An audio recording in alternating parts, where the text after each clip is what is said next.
Hello सी aspirants.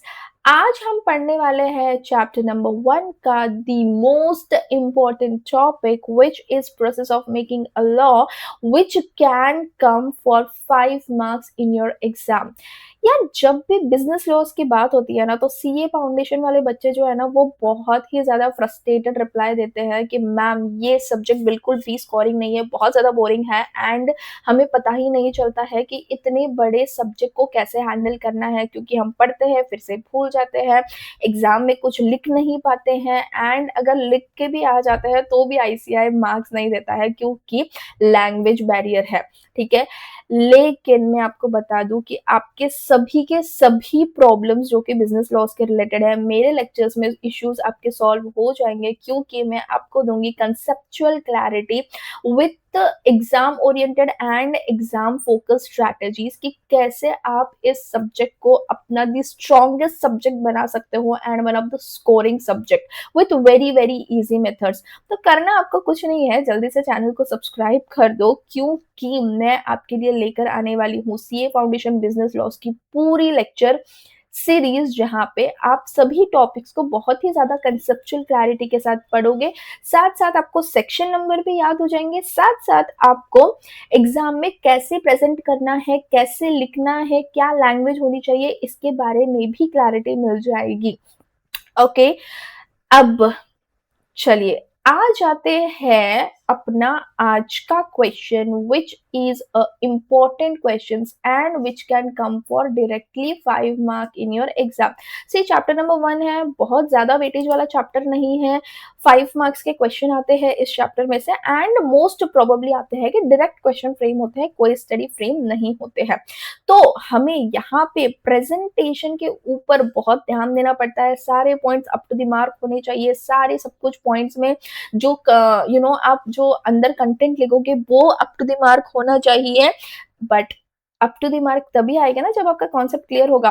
तो मैं आज इस टॉपिक का कॉन्सेप्ट क्लियर करने वाली हूँ एक बहुत ही ज्यादा मजेदार एग्जाम्पल से, जिससे आप ये वाला जो प्रोसेस ऑफ मेकिंग लॉ है कभी नहीं भूलोगे। ठीक है, अब बस आपको एक छोटा सा अजम्पशन करना है कि भाई आप सीए बन चुके हो एंड आप बस आपकी सयानी उम्र हो गई है एंड आपकी शादी होने वाली है। ठीक है, आप शादी की उम्र के आगे हो, लगभग लाइक 25-26 साल के हो चुके हो एंड आप बायोडेटा देख रहे हो। ठीक है, आप आपका पर्सपेक्टिव लाइक लड़का या लड़की आप देख रहे हो, आपके फैमिली मेंबर्स देख रहे हैं आपके लिए। बस अब ये सुन के खुश मत हो जाना, वापस आ जाओ, अपन एग्जाम्पल डिस्कस कर रहे हो क्या, I am telling you just to assume things.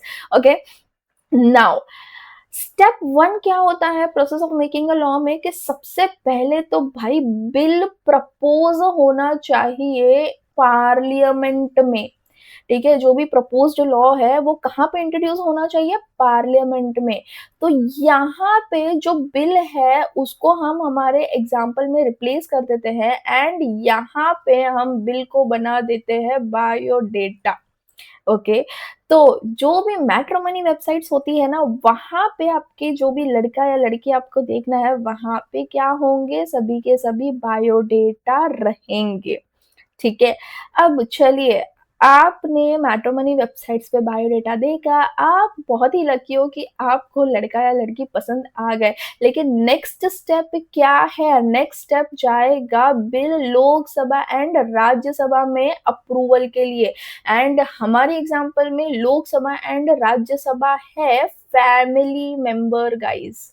ठीक है, मैट्रिमोनी वेबसाइट पे पसंद तो आ गया बायोडेटा, लेकिन बात आगे तो बढ़ेगी एंड इंडिया में शादी करना मतलब फैमिली के बिना तो कोई मजे नहीं है, राइट। तो लोकसभा एंड राज्यसभा में यानी कि फैमिली मेंबर में बिल जरूर डिस्कस होता है, बिल जरूर पास होता है और bill must be approved.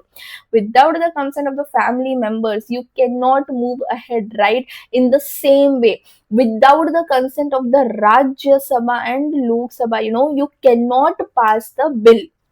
Okay, so अगर एक बार अप्रूवल मिल गया, फैमिली मेंबर्स का अप्रूवल मिल गया भाई, अब जो टॉपिक है वो किसके पास आएगा, आएगा अब प्रेसिडेंट के पास, यानी कि आएगा अब आपके पास।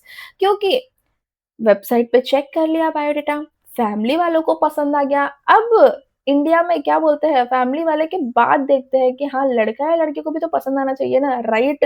तो प्रेसिडेंट का फाइनल अप्रूवल भी तो मिलना चाहिए, राइट? तो आप यहाँ पे हो, प्रेसिडेंट की भूमिका निभा रहे हो आप यहाँ पे, तो अब आपका एसेंट लेना भी तो बहुत ज़्यादा ज़रूरी है। So the final approval will be made by the president कि हाँ भाई, मुझे तो पसंद है, ठीक है? अब एक बार आप बताइए कि आपको पसंद आ गया है, मम्मी-पापा को पसंद आ गया है, फैमिली में सबको पसंद आ गया, तो क्या होएगा भाई, नेक्स्ट शादी के कार्ड ही छपने वाले हैं, राइट? शादी की डेट फिक्स हो जाएगी एंड शादी की कार्ड छप जाएँगे। तो हम उसको क्या बोलेंगे, ऑफिशियल गेजेट में law is published officially, which is आपका शादी का कार्ड, राइट? शहनाइयाँ बजने वाली है, शादी के कार्ड छप चुके हैं। तो उसके बाद में क्या होगा, once it is approved by the president, official gazette में क्या होता है, लॉ इज पब्लिश्ड ऑफिशियली, ठीक है? पर क्या पब्लिश होते ही तुरंत शादी हो जाती है? जैसे कि कार्ड तो छपते ही क्या दूसरे दिन या फिर उसी दिन शादी हो जाती है? नहीं भाई, इट टेक्स टाइम, है ना? पूरा प्रोसेस लेंदी होता है, हमको पहले कार्ड छपवाने पड़ते हैं, कार्ड आने के बाद में उसको सबको बाँटना पड़ता है, right? It takes a lot of time. तो हम इसको क्या बोलेंगे कि भाई हमारा तो कोर्टशिप पीरियड तो हम एन्जॉय करेंगे, राइट? तो शादी का डेट यानी कि क्या, एनफोर्समेंट का date comes into force from notified date. शादी की तारीख है फॉर एग्जांपल 19 जून, तो 19 जून को ही हम मानेंगे कि ये नोटिफाइड डेट है, राइट? तो once the law is published it only become enforced after a notified date, from the notified date. तो यानी कि शादी तो पक्की हो गई है ना? कार्ड भी छप चुके हैं, है ना? लेकिन शादी कब होगी? शादी में आपका एक मुहूर्त निकलेगा, उसी मुहूर्त के दिन आपकी शादी होगी एंड एक बार शादी हो गई तो आपके ऊपर स्टैम्प लग जाएगा कि भाई married, status changed from single to married and उसी तरीके से आपका जो एक्ट है it becomes an act of parliament. उसके बाद कुछ चेंज नहीं हो सकता। Once married, done. Okay, so in the same way, once act becomes enforced, like when it becomes enforced from the notified date, it becomes an act and becomes an act of the parliament. Okay, so हम इस example के ज़रिए ये पूरा जो process है इसको आसानी से याद रख सकते हैं, लाइक फन फन करते-करते, like fun, it is like quite fun learning trick मैं इसको बोलती हूँ, जिससे मेरे स्टूडेंट्स को तो बहुत ज़्यादा हेल्प होता है, ठीक है? तो अभी process of making a law क्या आएगा, क्या स्टेजेस आएगा? सबसे पहले तो होना चाहिए इंट्रोडक्शन बिल का, दूसरा आएगा लोकसभा एंड राज्यसभा में डिस्कस होना चाहिए, अप्रूव होना चाहिए, फाइनल होना चाहिए, ठीक है? फिर उसके बाद में जाएगा प्रेसिडेंट के पास एंड प्रेसिडेंट का फाइनल अप्रूवल मिलना चाहिए, फाइनल असेंट मिलना चाहिए, उसके बाद हो जाएगा ऑफिशियल गैजेट में जाके पब्लिश हो जाएगा, फिर उसके बाद में एनफोर्समेंट होगा from a notified date and फिर फाइनल होएगा act which becomes the act of parliament. So I hope that ये टॉपिक आपको बहुत ही ज़्यादा हद तक क्लियर हो गया एंड अब आप ये टॉपिक नहीं भूलने वाले हो। ओके, तो ऐसे ही मज़ेदार कंसेप्चुअल क्लैरिटी के लिए आप मेरे दूसरे वीडियोस को भी चेकआउट कर सकते हो। इस वीडियो में इतना ही। सो टेक केयर, सी या।